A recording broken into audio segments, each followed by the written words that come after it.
Welcome to MyRandolphSports.com, sponsored by Thomas Tire. With 3 locations to serve you, visit Thomas Tire for all your automotive needs. Visit them on the web at www.thomastire.com. This week's Game of the Week features Southwestern Randolph traveling to Randleman to take on the Tigers. Southwestern is coming off a tough loss to East Davidson last week and is looking to get in the winning column this week and establish momentum heading into conference play. Coach Mike Lotzenheiser says the Cougars are looking to put some injury concerns behind them and play solidly this week against the Tigers. Randleman is also looking to build momentum. After 3 heartbreaking losses, the Tigers fell to Providence last week. Coach Shane Handy thinks the Tigers have a great opportunity to turn the tide of the season this week and build some much-needed confidence heading into conference play. In another inter-county rivalry game, Asheboro travels to Trinity to take on the Bulldogs. Asheboro dropped a tough one to Eastern Randolph last week despite a furious comeback and some explosive offensive play. Like the other county schools, Asheboro is looking to enter conference play with a win. Trinity is off to one of the best starts in school history. My name is David Welch, play offensive tackle for Trinity High School. We're really excited to be 3-1. We can't let up, though, because that's not really what we're going for, is to win 3 games and lose the rest of them.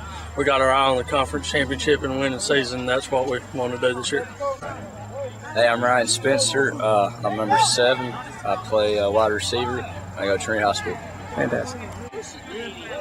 We're playing Asheboro this week. They've had our number the past 3 years. I know since we've been here, we haven't beat them JV or varsity. So they're kind of we're obviously rivals, and we're ready to go at them. You know, we've been working hard all week.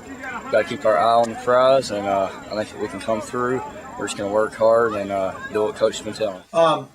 Got Asheboro this week. Obviously, they got the returning conference player of the year from last year, Fagler, Dimitri Fagler, I believe is his first name, and very, very fast. Got to contain him. You can't stop him and shut him down, but you got to contain him. So we'll be out athleted as far as speed. We talked a lot about angles, pursuit angles, breaking down the open field, things like that. Their quarterback is a very good athlete. They're solid across the line. They love to slip that fullback counter in there every once in a while when you get keying on the tailback. Defensively, again, they've got a lot of athletes. We feel confident that we can execute our triple option game regardless of who we play. The difference is when we get to the pitch phase, they'll have more speed and can probably run us down a little bit better. So we'll probably have to hit them with some counters and some different things to try to slow that down and negate it. Our kicking game's been up and down this year.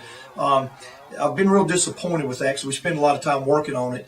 I'm not sure why. It's like we get one phase fixed and the other one breaks down. But I think having a solid kicking game is going to be big. We've played them close each of the last 3 years. They beat us by 8, beat us by 13, beat us by 10. We've been hanging around, and hopefully this time we'll hang around long enough to be able to have a chance to win at the end. Wheatmore travels to East Davidson this week. The Warriors are preparing for an Eagle team that likes to pound the ball right at you. Coach Eugene Everhart is very familiar with East as he faced them in conference play for a number of years. Eastern Randolph, coming off a big rivalry win against Asheboro, looks to face another rival as they travel to former conference foes Southeast Gulford. Eastern looks to continue their explosive offensive play and also looks to tighten up in the fourth quarter as they've had close calls after running up big leads in the last 2 games. Providence Grove goes to Northwood in a battle of the unbeatens. Big and fast, Northwood poses a tough test for Providence Grove. Okay, this week we really don't have any major injuries. We've been really fortunate with that. We've got a couple of kids that are catching a little bit of illness right now, but so they'll be back for Friday. And practice has been going pretty well this week. We just got to continue to focus on getting better each day, and I think our kids have been doing that. Northwood is an outstanding team. They run and pass the ball very well, and defensively they're very aggressive. So it'll be a pretty big test for us this week. All right.